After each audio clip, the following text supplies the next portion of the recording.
everyone, to another episode of Spotlight. So we are so excited to have Matt Wilson with us. Hi, Matt. How's it going? It's going very well. How are you? Good, good. Thank you so much for coming on the show. It's always so exciting for us to have fellow Canadian investors with us. Thank you for having me here. It's a pleasure. So Matt, why don't you tell us about a little bit about your interesting journey, about how you got into investment and why you chose to come about this very unique career path. Yeah, I mean, I've been an entrepreneur my whole life. I started my first business at age 11 and did a whole bunch of entrepreneurial things into my 20s.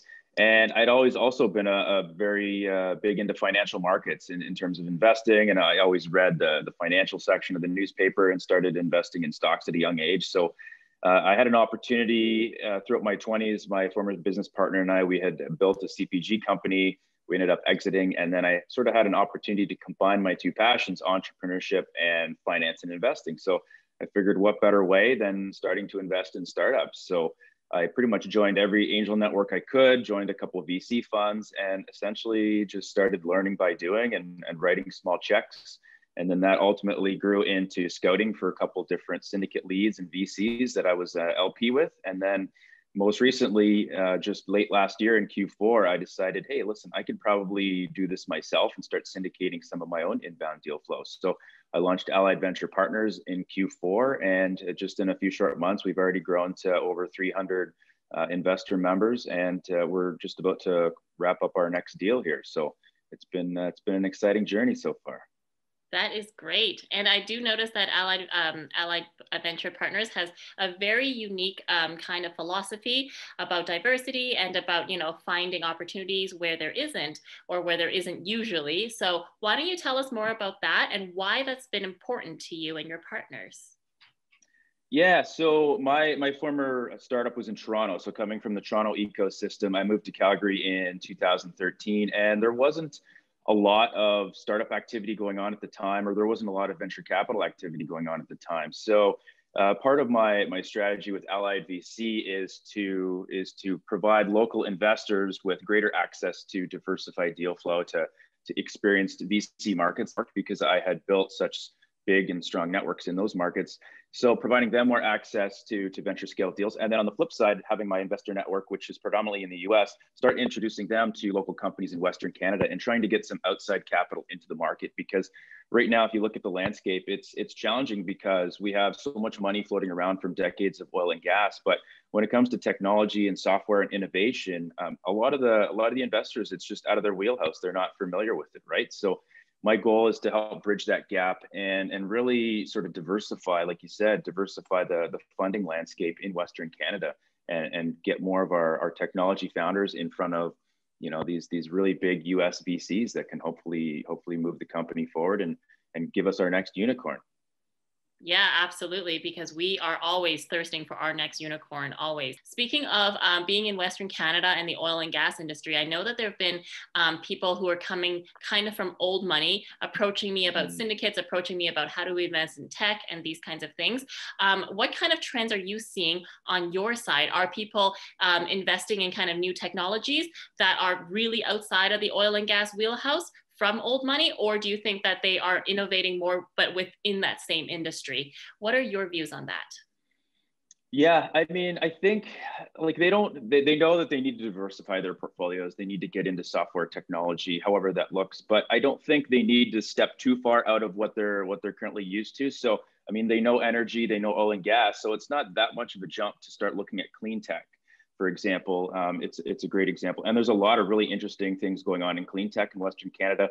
Ag tech is another really big one. I mean, we've been running farms for centuries, and now we can just do it, leveraging technology and make it more efficient. So they don't need to step too far out of their comfort zone in terms of investing in energy, but we're starting to see more and more investors that are taking it seriously, and they're realizing, listen, oil and gas is not what's going to drive this province and this sector of our economy forward for the next 20, 30 years. We really have to adapt and diversify. And it's exciting to see more and more family offices and big name individuals from the energy industry starting to make that transition. So, I mean, if we can help do that, then that's our goal.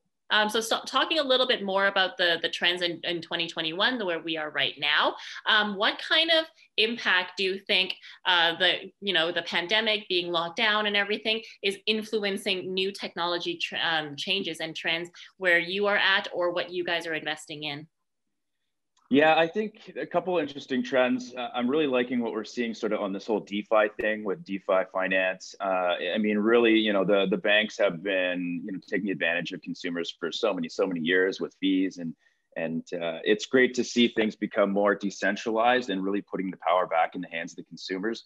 Remote education is another one that I think is really interesting. I mean, obviously, COVID accelerated this probably by 5 to 10 years, and previously before COVID, it was kind of, we never really saw many of the top tier educational institutions doing the online thing. It was still in person. And, for an undergraduate degree, if you're in your 20s, that's great, go live on a campus. But for people in their 30s, 40s, and 50s who are getting a master's degree, or they want to go back to school and they have a family and a full-time job, it's just not feasible. So they have to have a remote option that works around their schedule and they can do it on their time. And then some other really interesting things in the education industry that I like are the ISA agreements. We're seeing a big movement and a big surge in companies doing that. So the income share agreements where, you're not burdening people with hundreds of thousands of dollars worth of student debt just to get a higher education. So I think that's really interesting.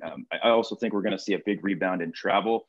There's so much pent up demand out there right now. People want to get out, they want to travel, they want to get on an airplane again. It's still going to be, I think, a bit of a slow recovery, but I'm really excited for some developments in the travel industry over the next 12 to 24 months.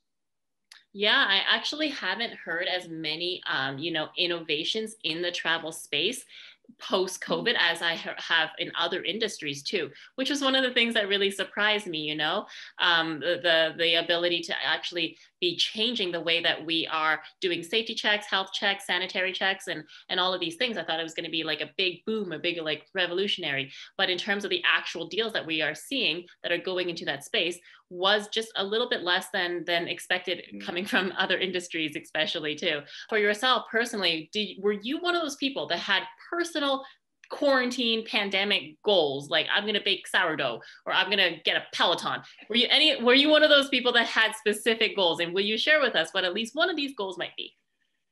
Yeah, no, I definitely never got into the whole sourdough craze. I don't know what that was about, but hey, it looked really great seeing the photos on Facebook and Instagram. No, for me, I mean, I like to go to the gym and work out usually during the day, try and get some exercise that helps me clear my head. So that was really challenging when the gym shut down. So for me, it was more, just getting outside, going for walks. Throughout the summer, it was great because I would go on my bike and go for bike rides.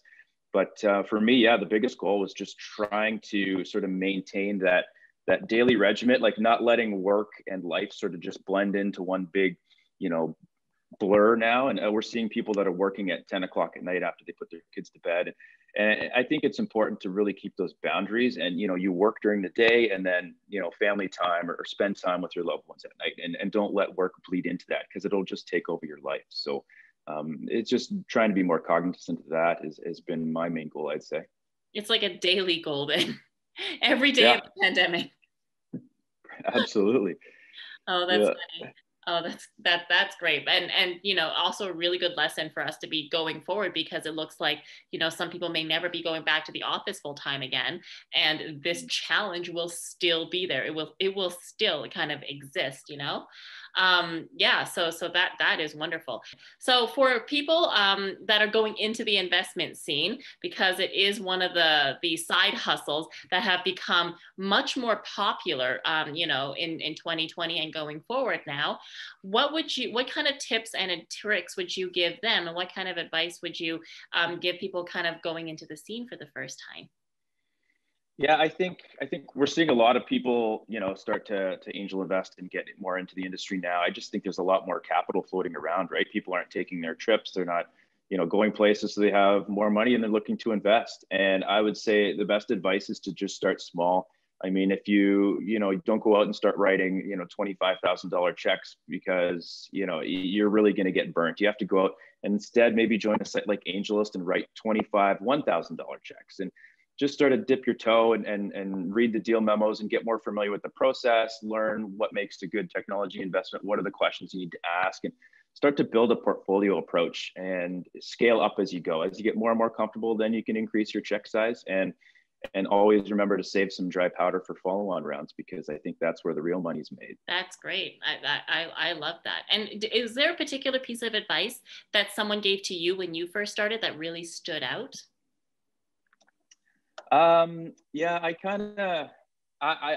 didn't really follow that advice when I first started. Like I started more writing the larger checks, and then I realized, hey, listen, I should probably scale this back here and take more of a portfolio approach. But yeah, I guess just some of the best advice is just going back to, building a portfolio. And if you look at the numbers, particularly when it comes to angel investing, I mean, you don't start to de-risk your portfolio until you get to about 30 to 50 investments. I mean, it's just the nature of the business. It's a numbers game where, 70% of startups typically go to zero, right? So it's all a numbers game. You have to build the portfolio and not to put too many eggs in one basket, because the last thing you want to do is get burned, you lose all your money, and then you walk away thinking angel investing is just a waste of money. And then unfortunately that ripples through the entire ecosystem, and then it makes it harder for startups to get funding, and it slows everything down. So I think if angels can be more successful with their early investing, then it's better for the industry as a whole, and we'll see more startups get funded, and more founders can build these world-changing companies that they aspire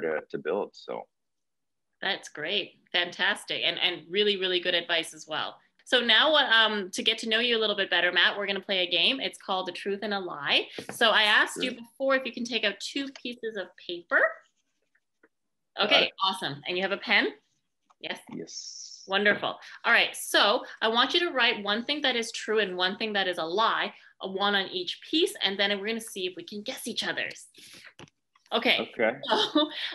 So I'm going to show you mine first. So I have these 2. So the first one is we, as in VenturX. So that's the platform that I'm talking about, where we are analyzing startups and matching them with investors. So we are incorporated in Delaware. Do you think that is true or false?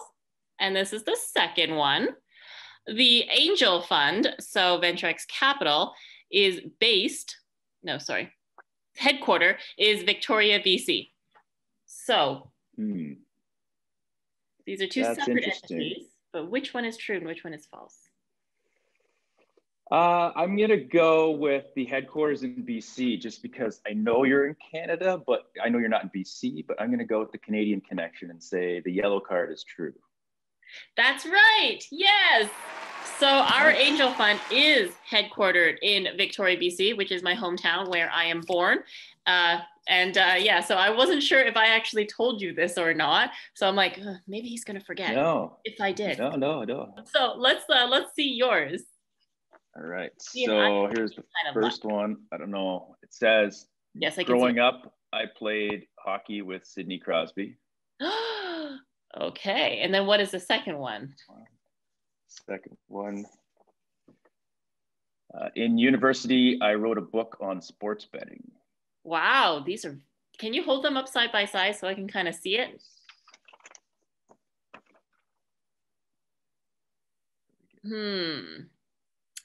I think, let me see. They both actually could very much be true. I think that you wrote a book on sports betting. Winner. Yay! Oh, we're so good. So thank you so much for sharing with us, Matt. And now we would love if you can share one more thing, which is an initiative or a startup or an investment or something that you're very excited about. Yeah, on the topic of sports betting, I'll give a shout out to a company that we recently invested in called Zen Sports, and I'm really excited for these guys. They're essentially decentralizing the sports betting industry by taking out the middleman. So if you're in the States, for example, you don't have to fly to Las Vegas to place a sports bet anymore. You can just pull up your phone and through the app, place a bet with another fan somewhere in the world and watch the game and hope that you win. And it's been incredible to watch them grow. They've been expanding globally for the last couple of years, and now they're taking the US and North America by storm. And it's really fantastic to watch. Mark and the team over there have built an incredible product, and I'm just excited to be part of the journey.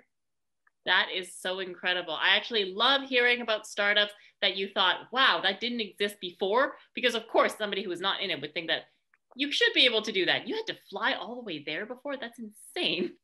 I can't Yeah, a believe lot of how they people. used to do things. Yeah. A lot of the states, they didn't have legalized sports betting. So people would fly or drive to Las Vegas, for example, and place their bets. And it's just crazy. Wow, that is incredible. Well, congratulations on that. Best of luck for the startup as well. And we're going to link them in the description. So if you guys want more information about that, just feel free to click on the description.